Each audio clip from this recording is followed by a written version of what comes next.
श्री शिवाय नमस्तुभ्यम दोस्तों। यह बात आप सभी लोग जानते हैं कि सोमवती अमावस्या का जो दिन होता है वह बहुत ही ज़्यादा शुभ होता है, बहुत ही ज़्यादा अच्छा होता है और यह दिन बार बार भी नहीं आता। सोमवती अमावस्या को सोमवती अमावस भी कहते हैं क्योंकि यह सोमवार को पड़ती है। सोमवती अमावस्या का व्रत जो महिलाएं करती हैं उनके पतियों के ऊपर कभी भी कोई दुख समस्या नहीं आती है। इस सोमवती अमावस्या को आप एक ऐसा उपाय कर सकते हैं जिस उपाय को करने से अगर आपको किसी को पैसा उधार दिया होगा और आपका वह पैसा आपको नहीं लौटा रहा है तो यह उपाय आपको कर सकते हैं। सोमवती अमावस्या का यह उपाय आपको सोमवती अमावस्या के एक दिन पहले से रात के समय शुरू कर देना होगा। सोमवती अमावस्या के एक दिन पहले वाली रात्रि को आपको थोड़ा सा काली तिल लेना है। उस काली तिल को आपको एक पात्र में पानी डालकर गला कर रख देना है। उस काली तिल को आपको पूरी रात गला कर रख देना है। सुबह सोमवती अमावस्या के दिन आपको उस काली तिल को उस जल के पात्र में से निकालना है और उसको पीस लेना है। बस याद रखिए कि जो मिक्सर होता है उससे आपको इस कार्यक्रम में नहीं उपयोग करना है। आपको अपने हाथों से परिश्रम करके किसी भी चीज़ से उसे पीसना है। इस काली तिल को पीसने के बाद अब आपको इस काली तिल को किसी भी एक कटोरी में रख लेना है। कटोरी में रखने के बाद आपको पीला चंदन निकालना है। अपने हिसाब से अनुमान लगाकर पीला चंदन उस काली तिल के अंदर आपको डालना है और मिला देना है। अब आपको सोमवती अमावस्या के दिन सुबह ही इस कटोरी में पिसी हुई काली तिल और पीला चंदन मिलाकर तैयार कर लेना है। उसके बाद उसके साथ बेलपत्र अपने साथ रख लेना है, नहीं तो 5 बेलपत्र भी आप अपने साथ ले जा सकते हैं। इसके बाद एक लोटा लीजिए, उस लोटे के अंदर आपको पानी और शुद्ध जल का मिश्रण डाल लेना है। मतलब पानी भी उसी जल पात्र के अंदर होना चाहिए और दूध भी उसी पात्र में होना चाहिए। तो पानी और दूध को मिलाकर आपको उस लोटे के अंदर भर लेना है।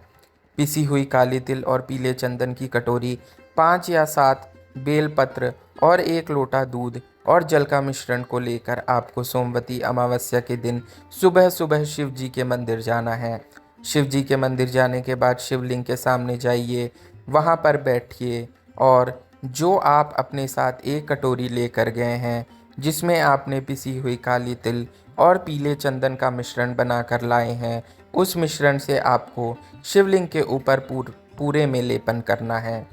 शिवलिंग के ऊपर पूरे में लेपन करने का तात्पर्य यह है कि आपको शिवलिंग के ऊपर पूरे पिसी हुई काली तिल और जो पीला चंदन है उसका पूरा मिश्रण का जो लेपन है वह आपको शिवलिंग के ऊपर भी करना है और जलाधारी के ऊपर भी करना है। जलाधारी के ऊपर जो अशोक सुंदरी का स्थान होता है उस जगह पर तो विशेष रूप से करना ही है। इसलिए अपने को पूरे शिवलिंग के ऊपर लेपन करने के बाद आपको अपनी 3 उंगली लेनी है, जिससे कि आपको त्रिपुंड बनाना है। और त्रिपुंड आपको अपनी तीनों उंगलियों में कुछ भी लेकर नहीं बनाना है, बस अपनी तीनों उंगली सीधे हाथ की हथेली की लेनी है और उसे शिवलिंग के ऊपर फेर देना है, जिससे कि वह त्रिपुंड बन जाएगा। उसी लेपन के ऊपर जो आपने किया है उसी लेपन के ऊपर आपको 3 लाइन खींच देनी है, जिससे कि वह त्रिपुंड बन जाएगा। त्रिपुंड बनाने के बाद आप जो अपने साथ 5 या 7 बेलपत्र लेकर गए हैं उन बेलपत्र को शिवलिंग के ऊपर समर्पित करना है। बेलपत्र को समर्पित करने के बाद आपको आखिरी में जो आप अपने साथ 1 लोटा जल और दूध का मिश्रण लेकर गए हैं, इस 1 लोटा जल और दूध के मिश्रण को आपको शिवलिंग के ऊपर नहीं, उन्हीं बेलपत्र के ऊपर जो आपने चढ़ाई है समर्पित कर देना है। बेलपत्र चढ़ाने के बाद उन्हीं बेलपत्र के ऊपर आपको इस 1 लोटा जल और दूध के मिश्रण को समर्पित करना है। समर्पित करने के बाद आपको भगवान से हाथ जोड़कर विनती करना है और भगवान को बताना है कि भगवान, हमारा इतना पैसा है जो कि इस जगह फंसा हुआ है, आप अपनी कृपा कीजिए जिससे कि हमारा यह पैसा हमें वापस मिल जाए।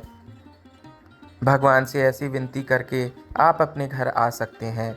यह उपाय सिर्फ सोमवती अमावस्या के दिन का ही है और इस उपाय को आप विशेषकर सुबह के समय करेंगे।